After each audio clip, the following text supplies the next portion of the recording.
नमस्कार दोस्तों, स्वागत है आप सभी का स्टडी अफेयर्स में। आज हम बात करने वाले हैं डिजिटल करेंसी के बारे में, डिजिटल रुपी के बारे में।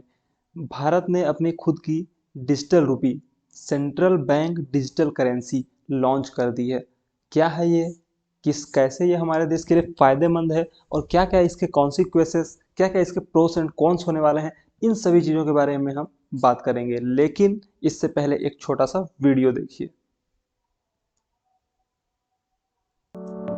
In the last decade, we have witnessed an astronomical rise of financial technology. Cash has slowly been replaced by digital payments. New innovations have helped India transform towards a cashless economy. To give further thrust to its vision of a cashless economy, RBI is launching the Central Bank Digital Currency, also known as Digital Rupee. Yes Bank is proud to be one of the few chosen banks appointed by the RBI for a pilot launch. In the initial rollout, select customers will be invited to install and use the Digital Rupee wallet powered by Yes Bank. The Digital Rupee is the same as our banknotes and coins, but in a digital form. It is safer and more convenient. You can transfer funds from your bank account to your Digital Rupee wallet and start using it to make payments with ease. Digital Rupee from the wallet can also be easily redeemed to your bank account. The Digital Rupee wallet will be free to use, and with a robust security system in place, it will protect your money. Now, no more cumbersome handling of cash, no more risk of theft, and no more hassle of tracking your financial transactions. Digital Rupee is a leap towards India's pursuit of being a cashless and a digitally empowered economy. Together, let's be a part of India's growth story. Let's say yes to safe, convenient and cashless payments with Digital Rupee.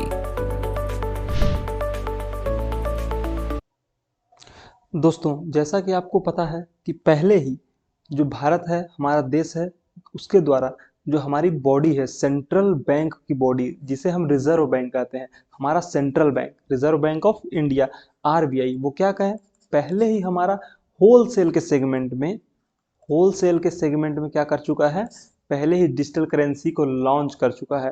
Wholesale की जो हमारी digital currency है उसको launch कर चुका है, जिसे हम क्या कहते हैं, ई रुपी, और आगे उसमें लगा रहेगा क्या, डब्लू। वहीं पे अगर जब रिटेल की बात करेंगे तो ई रुपी, वहीं पे आगे क्या लगा रहेगा, रिटेल। तो पहले ही होलसेल का लॉन्च, पायलट प्रोजेक्ट लॉन्च हो चुका था, और इस बार जो पायलट प्रोजेक्ट लॉन्च हुआ है वो हुआ है रिटेल के लिए। रिटेल मतलब हमारे जैसे, आपके जैसे लोगों के लिए। तो ये जो ई रुपी है वो 4 मेजर सिटीज़ में इसका पायलट प्रोजेक्ट रन किया जा रहा है, जैसे कि मुंबई, न्यू दिल्ली, बेंगलुरु और भुवनेश्वर में। ये 4 सिटीज़ में इसका पायलट प्रोजेक्ट हमारा जो है central bank digital currency CBDC retail का पायलट प्रोजेक्ट लॉन्च कर चुका है, किया जा चुका है।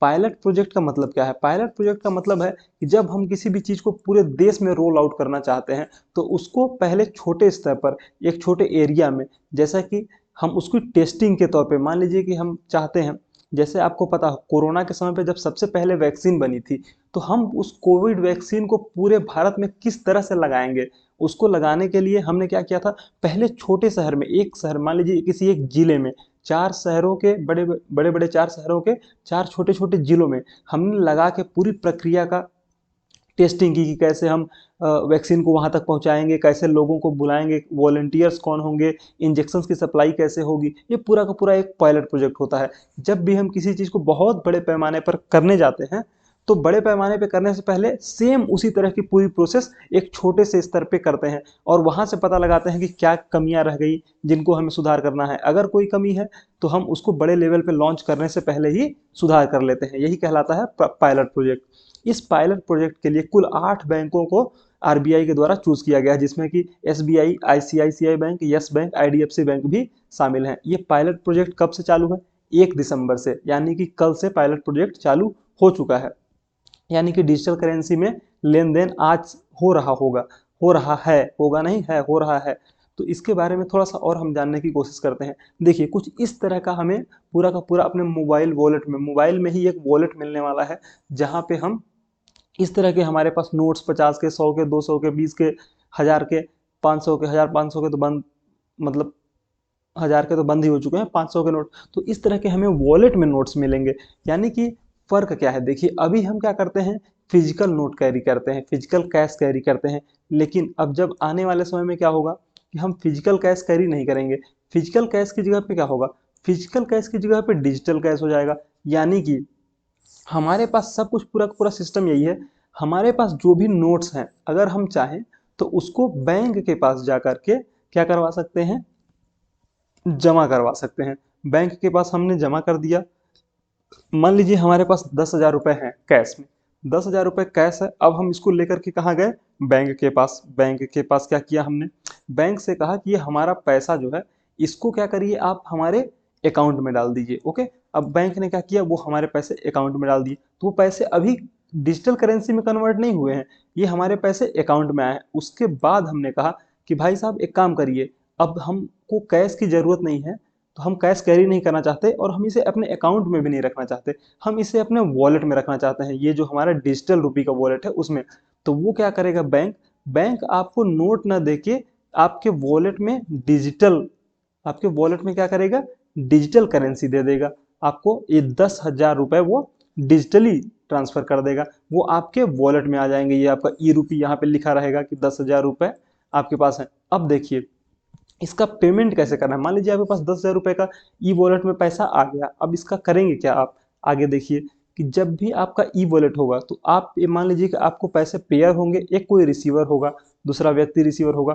मान लीजिए इस व्यक्ति से आपने कुछ सामान खरीदा या फिर कुछ भी किया, तो आप क्या करेंगे, आप पहले क्या देते थे कि जब भी किसी से कुछ सामान लेते थे तो उसको 10 का, 20 का, 50 का, 100 का नोट पकड़ा देते थे, नोट दे देते थे।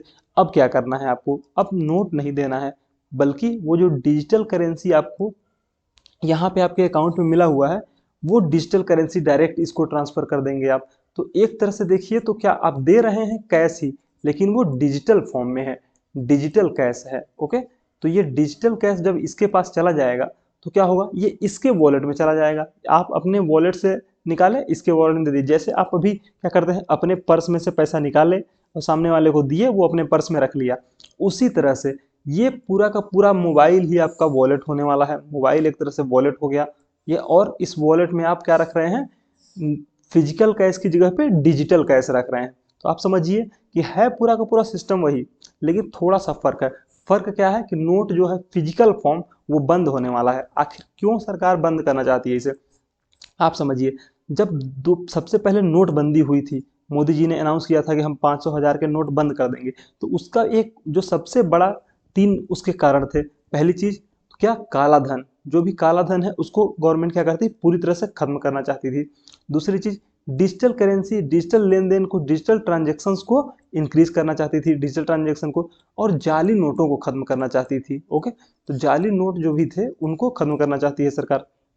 और साथ ही साथ जो हमारी फिजिकल करेंसी है उसको छापने में, उसको पूरा लोगों तक पहुंचाने में, ये और फिर उसको बचा के सेव करके रखने में, यानी कि जो पूरा का पूरा ट्रांजैक्शन कॉस्ट होता है वो बहुत ज़्यादा खर्च हो जाता है। एक नोट के ऊपर लगभग 14 से 17 रुपए तक का खर्च आता है ये पूरा का पूरा, 100 की नोट को छापने में, उसको पूरा ट्रांसपोर्ट करके लोगों तक पहुंचाने में, वगैरह वगैरह वगैरह में। तो मान लीजिए क्या होता है कि आपके पास 10,000 रुपए अगर अकाउंट में है, ओके, बैंक अकाउंट की बात कर रहे हैं अभी, बैंक अकाउंट में है, तो वो आप कभी भी बैंक पे जा करके क्या करते हैं, कैश में कन्वर्ट कर सकते हैं। तो जो आरबीआई है, आरबीआई आपके बैंक अकाउंट में जितना पैसा है उतना नोट वो छाप के रखता है, उतने के नोट वो पहले से ही छाप के रखता है। लेकिन अब जब ये डिजिटली कन्वर्ट हो रहा है तो आरबीआई को नोट छापने नहीं पड़ेंगे। क्यों, क्योंकि ये तो डिजिटल फॉर्म में कन्वर्ट कर लिया। जब भी आपको जरूरत पड़ेगी आपका अकाउंट का पैसा आप अपने वॉलेट में कन्वर्ट कर सकते हैं, वॉलेट में डिजिटल करेंसी के रूप में, और अपना डिजिटल करेंसी को अपने अकाउंट में कन्वर्ट कर सकते हैं। तो ये पूरा का पूरा प्रोसेस होने वाला है, इस तरह से ये काम करने वाला है। देखिए 4 चीजें हैं इसमें। सबसे पहली चीज बहुत ही आसान होने वाला है, ऐसा नहीं है कि बहुत ही इसमें कोई 30 मार खाने वाली चीज है, कोई भी बहुत बड़ा साइंटिफिक, बहुत बड़ा टेक्नोलॉजी की जरूरत है इसको करने के लिए। आम आदमी के लिए कोई भी बहुत ज्यादा, हाँ इसको पूरे प्रोसेस को रन करने के लिए जो टेक्नोलॉजी यूज की जा रही है, ब्लॉकचेन टेक्नोलॉजी, उसको पूरी तरह से सुचारू रूप से चलाने के लिए गवर्नमेंट, आरबीआई, वो क्या करेंगे, वो अपना पूरा का पूरा सिस्टम बनाएंगे, लोगों को बिठाएंगे, इसकी सेफ्टी का पूरा ध्यान रखा जाए, हैकर्स इस पे अटैक ना कर पाए वगैरह वगैरह।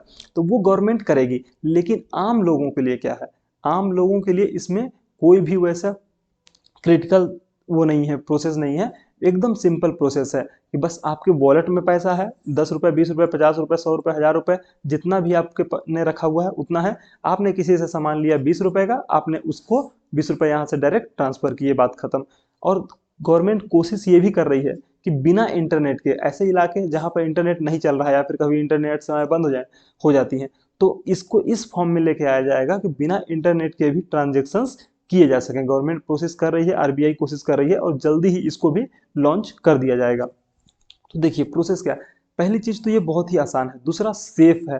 सेफ इसलिए है क्योंकि हमारे बहुत से लोग इसके पीछे, आरबीआई के बहुत से एक्सपर्ट्स लगे हुए हैं। तीसरी चीज क्या है, फास्ट है, बहुत ही फास्ट है। अगर आपको मान लीजिए कि कैश कैरी करना है बहुत ज्यादा, मान लीजिए 1 लाख, 2 लाख, 3 लाख रुपए कैश कैरी करना है, तो आपको बैंक जाना पड़ेगा, वहां से कैश लेना पड़ेगा, फिर आप जाएंगे देंगे। तो ये पूरा पूरा प्रोसेस में एक टाइम लगता है। लेकिन आरबीआई का जो ये ई वॉलेट है, ई वॉलेट में आपने जो भी डिजिटल करेंसी रखा हुआ है, कभी भी जरूरत पड़ने पे आप डायरेक्ट ट्रांसफर कर सकते हैं, चाहे किसी के बैंक अकाउंट में ट्रांसफर करना हो या फिर आपको किसी को डायरेक्ट उसके वॉलेट में ट्रांसफर करना हो, किसी को डिजिटल कैश के रूप में देना हो। और चौथी चीज क्या है, चीपर है, सस्ता है। जो गवर्नमेंट का बहुत सारा पैसा फिजिकल कैश को मैनेज करने में, उसको प्रोडक्शन में, उसके ट्रांसपोर्टेशन में खर्च हो जाता है, वो सब चीजें बचने वाली हैं। तो बहुत ही ये सस्ता पड़ने वाला है गवर्नमेंट के लिए इसके रख रखाव में। साथ ही साथ आप चौथी चीज, एक पांचवी चीज यहाँ पे है मॉनिटरिंग। मॉनिटरिंग आसान हो जाएगी गवर्नमेंट के लिए। गवर्नमेंट जो भी पैसा है उसको मॉनिटर कर पाएगी। गवर्नमेंट को एग्जैक्ट मालूम रहेगा कि कितना पैसा है, किसके पास है, किसके वॉलेट में कितना पैसा है। एक तरीके से प्राइवेसी को ध्यान में रखते हुए ये भले ही ना मालूम हो कि किसके वॉलेट में कितना एग्जैक्ट पैसा पड़ा हुआ है, लेकिन गवर्नमेंट को ये मालूम रहेगा कि हाँ एग्जैक्ट कितना पैसा मार्केट में रोटेट हो रहा है, कितना पैसा मार्केट में अभी है चल रहा है। साथ ही साथ कोई भी जाली नोट प्रोड्यूस, जैसे अभी क्या होता है कि अभी जाली नोट प्रोड्यूस हो जाते हैं, जाली नोट छाप के लोग मार्केट में उतार देते हैं। लेकिन इसके आने के बाद, ई वॉलेट के आने के बाद जाली नोट प्रोड्यूस नहीं हो पाएंगे, जाली नोटों का प्रोडक्शन हो ही नहीं पाएगा, क्योंकि फिजिकल फॉर्म में कुछ है ही नहीं, सब कुछ डिजिटल फॉर्म में है। जितना आरबीआई लॉन्च करेगा उसको मालूम है एग्जैक्ट कि हमने इतना लॉन्च किया हुआ है, उसको पूरी तरह से वो मॉनिटर करते रहेंगे। साथ ही साथ ये देखिए, जैसे पेमेंट करने के लिए अभी क्या करते हैं हम, यूपीआई के क्यूआर कोड को हम स्कैन करते हैं और फिर पेमेंट कर देते हैं। उसी तरह से कुछ जो मर्चेंट्स होंगे उनके लिए ये क्यूआर कोड भी होंगे, तो वो अपने ट्रांजेक्शन्स क्यूआर के माध्यम से भी ले सकेंगे। मान लीजिए कि मैं कस्टमर हूं, किसी को मैं देना चाहता हूं पैसे, उसके पास क्यूआर है, मैं उसके क्यूआर कोड को स्कैन करूंगा और उसके में पेमेंट ट्रांसफर कर दूंगा। ये पूरे के पूरे प्रोसेस में भारत के लोग एकदम एक्सपर्ट हो गए हैं भयानक तरीके से, क्योंकि उन्होंने इतना यूपीआई यूज किया है, इतना यूपीआई यूज किया है कि यूपीआई यूज कर करके 10 रुपए भी चाय पीते हैं, ट्रांजेक्शन करना होता है तो क्या करते हैं, यूपीआई, भैया यूपीआई ले लो कैश नहीं है, भैया यूपीआई ले लो कैश नहीं। आज हम मतलब एक तरीके से देखा जाए तो कैरी करना भूल चुके हैं। हर जगह पे हम यूपीआई से पेमेंट करते हैं और इस चीज को गवर्नमेंट ने काफी अच्छी तरीके से समझ लिया है।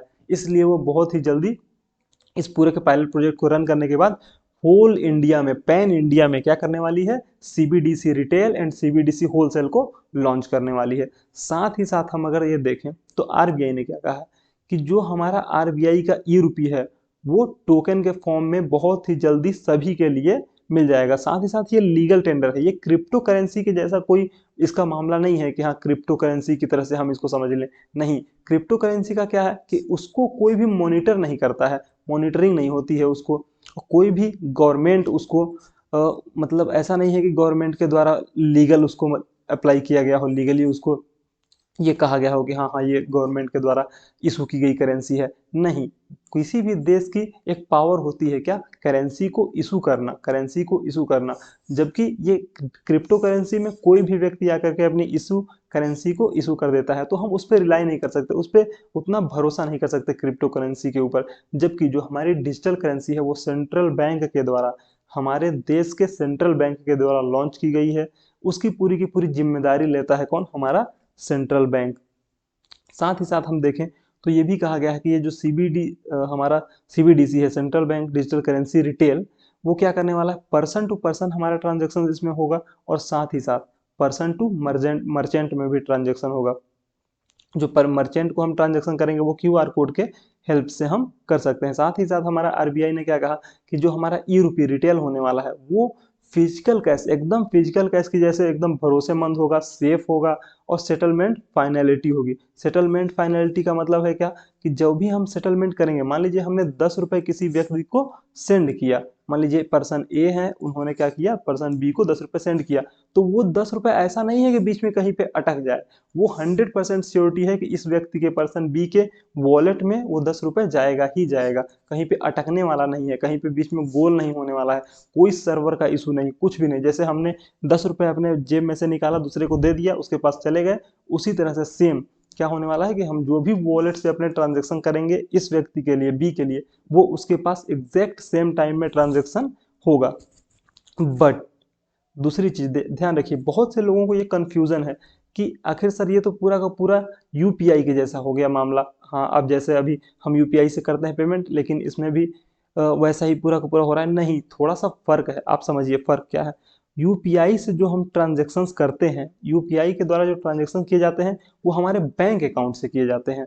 याद रखिए, अकाउंट जो होता है वो हमारा बैंक का होता है, लेकिन जो हमारा डिजिटल रुपी है, सीबीडीसी है, रिटेल, उसके द्वारा जो भी ट्रांजेक्शन्स किए जाएंगे वो हमारे वॉलेट के थ्रू किए जाएंगे, वॉलेट के थ्रू किए जाएंगे। ओके, वॉलेट में जो हमारा कैश पड़ा हुआ है वो डिजिटल कैश है, जैसे कि हम अपने घर में रखे रहते हैं उसी तरह से वो डिजिटल कैश पड़ा हुआ है। एक बात याद रखिए, ये जो हमारे वॉलेट में डिजिटल कैश रखा रहेगा उस पर हमें कोई भी इंटरेस्ट नहीं मिलने वाला है, इंटरेस्ट नहीं मिलने वाला। ओके, लेकिन जो हमारे अकाउंट में पैसा पड़ा हुआ है, अकाउंट में जो पैसा पड़ा है वो क्या होता है, उस पर हमें इंटरेस्ट मिलता है, उस पैसे से हम इंटरेस्ट अर्न करते हैं।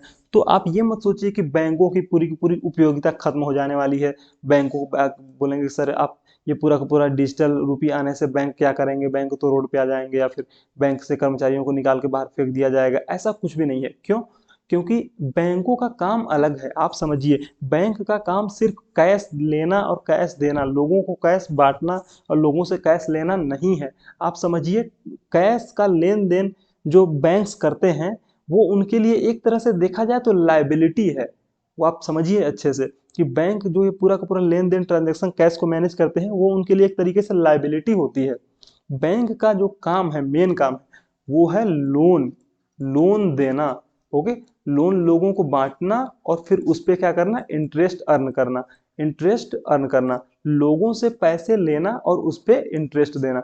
मान लीजिए बैंक ने क्या किया, 4% इंटरेस्ट पे लोगों से पैसा लिया और सामने वाले को लोन दिया और उससे 7% पे अर्न किया इंटरेस्ट, तो उसको 3% का फायदा हो गया। तो ये है पूरा का पूरा बैंक का काम, जो एक्चुअल काम है, मेन काम है, ये है बैंक का काम। तो आप ये मत समझिए कि बैंक का काम पूरी तरह से खत्म होने वाला है, नहीं, बैंक का काम खत्म होने वाला नहीं है। आप जो अपना पैसा, जिसके पास भी एक्सेस में पैसा होगा वो वॉलेट में नहीं रखेगा। क्यों? क्योंकि वॉलेट से उसे कोई फायदा होने वाला नहीं, इंटरेस्ट तो मिलेगा नहीं। वो क्या करेगा, उसको अपने बैंक अकाउंट में रखेगा, अपने बैंक अकाउंट में रखेगा। ओके, और सामने वाले के बैंक अकाउंट में अगर उसको ट्रांसफर करना है तो वो यूपीआई का यूज करेगा। और अगर मान लीजिए उसके पास थोड़ा कम पैसा है जो कि उसने अपने सेविंग्स में नहीं रखे हैं, वॉलेट में ही है, तो सामने वाले के वॉलेट में ट्रांसफर कर देगा डायरेक्ट ही, अकाउंट में न करने की बजाय। ये पूरा का पूरा सिंपल प्रोसेस है, इसमें कोई भी बहुत बड़ी रॉकेट साइंस नहीं है। Okay, thank you so much.